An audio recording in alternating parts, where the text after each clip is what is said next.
Now, he gave this single haiku to Oscar, the president of our organization. Didn't show it to anyone else. We had some kind of reason to believe, we were not sure why, but that he had some kind of thing going with Jeff. Some kind of intimate sexual relationship that would happen whenever we weren't playing D&D together, because they showed no affection during the sessions, but outside the sessions, there must have been something, because I mean, he would show these poems to OJ or me sometimes, but this is one that he showed to OJ. A black dick wedged in my asshole must be Jeff. He gave this one to Kyle. A euphoric moment, Indian screaming, Ronald McDonald.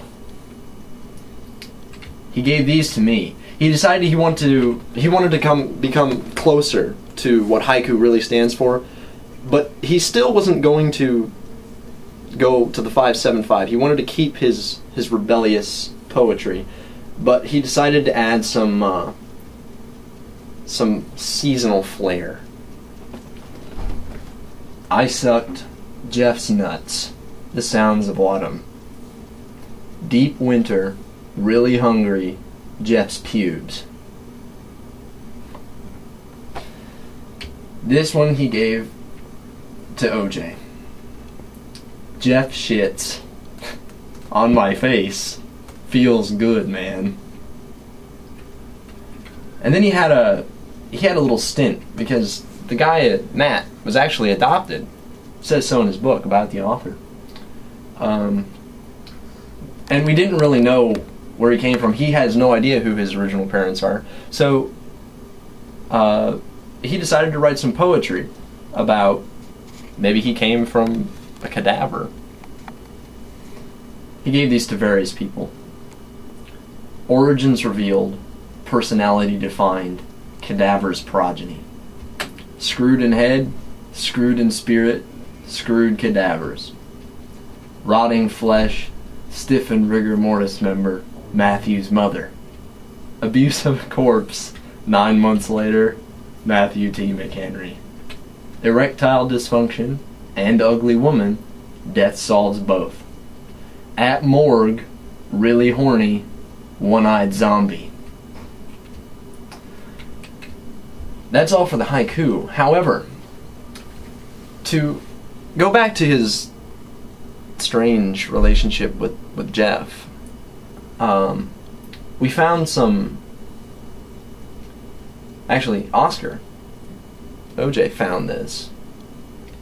Let's see what he says, where he found it. The other day I found this in Matt's notebook. It appears to be some erotic fan fiction that he was working on. I took the page so I could post it on the forums for him. It sounds like he's put a lot of thought into this one, guys. We should really critique it for him. Jeff sent a sultry gaze my way and mouthed the words, "Come to bed," from across the room. Naturally, I obliged his request. Removing my hat, I took a seat next to him on the bed, my shoulder brushing against him as I sat down. I was close enough to feel the warmth radiating from his body, and I fought to capture as much of it as I could to combat the faint draft. "So," Jeff said, turning towards me, "what do you think about my legs? They're buff as shit, aren't they?" I blushed. "They sure are." "I know," he replied, laughing awkwardly. He was dissecting me with his eyes. I knew that he was hungry and that I would fit the bill in satisfying his hunger. However, I decided to play the fool. I wanted to feed the flames of his passion before allowing them to consume me. He stood up and stretched. His lanky frame was enticingly showcased from beneath the thin veil of his lacy satin shirt.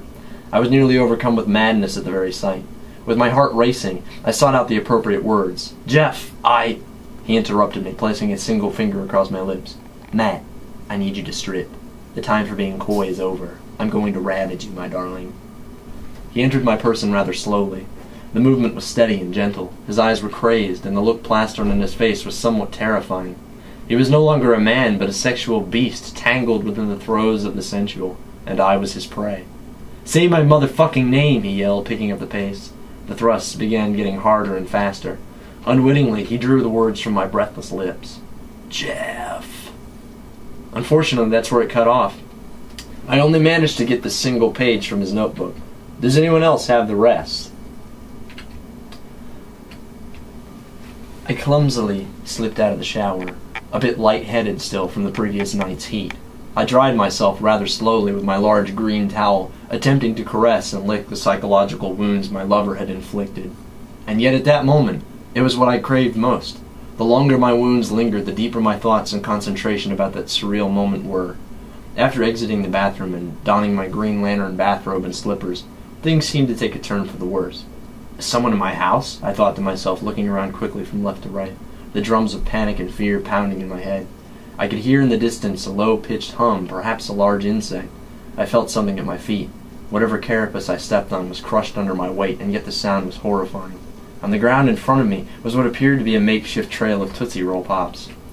I followed the trail as quickly as my legs could carry me, but not without eating each one in a few bites, forgetting about the fact that to enjoy them the most I would need to lick them. That's what the beast wants, I thought to myself. It wants me to enjoy these things slowly, but I couldn't stand the heat, the pressure, the excitement, the rush. I had to find out what the buzzing at the end of this exciting trail was. I chomped into another Tootsie Roll Pop, and that's when I heard a smooth, low voice at the end of the hall.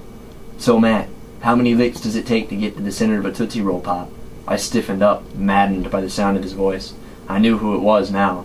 Who else could it have been? Even without being able to see him, I could see the big grin plastered on his face in the darkness, the bits of moonlight reflecting from his glasses through the blinds of the living room window. I don't give a rat's ass, I said as my manhood stiffened and my wounds excited every cell in my body until I was ready to burst. I began following the trail once more into that painful and yet welcoming darkness towards my inevitable reward. As I moved closer, another whisper into my ear this time. How did he get behind me, I thought. I really love how his lanky form allows him to sneak wherever he pleases. I'm ready this time, Matt, the whisper said to me. My eyes widened in the darkness and my glasses slipped from my nose onto the floor. But this time, Jeff continued, I want you to eat the entire prostate. No more beating around the bush, Matt. I'm ready. I lunged at my prey like a starved hyena who had just found a herd of gazelle. It was time, I thought to myself, that I returned a few of the favors I had received hitherto. Unfortunately, that's all that was left of this one. Maybe someone has a continuation somewhere, although I imagine, if there is a continuation, it's probably hidden well. It seems there is one more. Note the grin spread across his lips as he imagines what's to come, nibbling on Jeff's nuts, moistening Jeff's wiry pubic hair with his saliva, reaching deep into the annals of Jeff's ass and taking hold of the coveted prostate, only to tear it loose and devour it like a frenzied melty beast. Upon the occurrence of said tearing arrives the true prize of the evening. A forceful stream of blood and loose stools erupt from the quivering seams of Jeff's rectum, so that none will be wasted. Matt fixes his eager lips to his partner's asshole. The wretched concoction surges down Matt's throat, as he reaches around to Jeff's groin to jerk him off. After making love, the two of them rest in an embrace, stirred by both emotion and physical pain. Jeff sheds a few tears, which Matt promptly slurps up with a well-aimed lick. That was very vile. Do you have any questions about Matt's work? I can answer them only as a third party, since I'm not Matt, but... Tell me more about Jeff. What kind of guy he is. Jeff? Well, actually, Jeff started out in Bowling Green State University as, came from Cleveland, graduated from his high school, went to BG and started a major in computer science and Asian studies. He had an interest in Japan, Japanese language and culture.